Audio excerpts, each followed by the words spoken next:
Senator Warren from Massachusetts is recognized. Thank you, Mr. Chairman. So I've been clear that I believe that President Biden made exactly the right decision to withdraw from Afghanistan. As General Milley testified last week in response to my questions at the Armed Services hearing, another few months or another few years were unlikely to have changed the outcome of the war. And I looked up General Milley's words and brought them with me because here's what he said. The end state probably would have been the same no matter when our troops pulled out. General Milley also acknowledged to me at this hearing that our troops would have been needed indefinitely in order to continue to prop up the government, and that it would have been at great risk, not only to our troops, but also to the Afghan people. So let me just ask, I have three of you here. Does anybody disagree with General Milley's assessment? I take that as three head shakes no. That nobody disagrees. I don't disagree, Senator. I mean, I've covered the insurgency for 12 to 15 years of my life, and there's no doubt that the end state was you could keep pushing it off. Our suggestion, Senator, real quick, was that if the U.S. was leaving some years ago, was to leave in a way that allowed the Afghans to own the fight. Our big critique was that across two administrations that never happened. Now, maybe it would have failed anyway. It probably would have, but at least allow them to own the fight, and I don't think we did. Well, I appreciate that you want to push back on this, but I also asked about that question, about how we exited Afghanistan.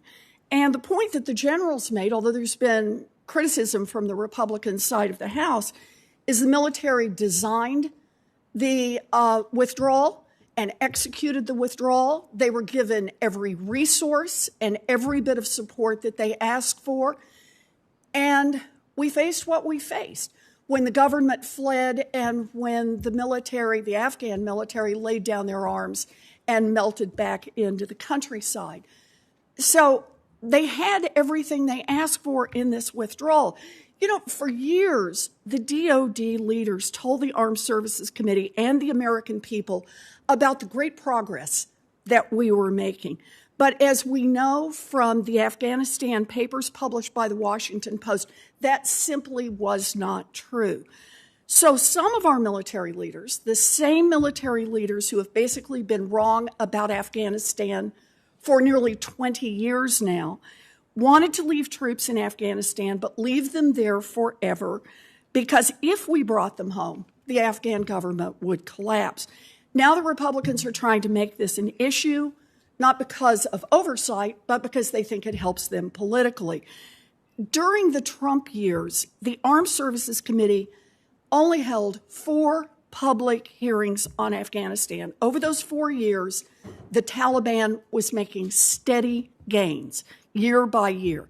I don't recall this committee ever having a hearing on Afghanistan before today. And I welcome our colleagues' newfound interest in oversight over Afghanistan, but I wish they'd been interested 5 years ago or 10 years ago when it might have made a real difference. The president made the right decision to withdraw. I don't think I'm hearing any objection on that.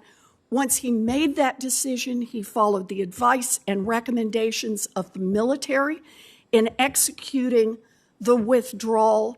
And now that we finally ended our military presence in Afghanistan, I agree it is time to have a sanctions policy that doesn't make it more difficult for the Afghan people to have a chance to rebuild. That is our sole responsibility here. Thank you, Mr. Chairman.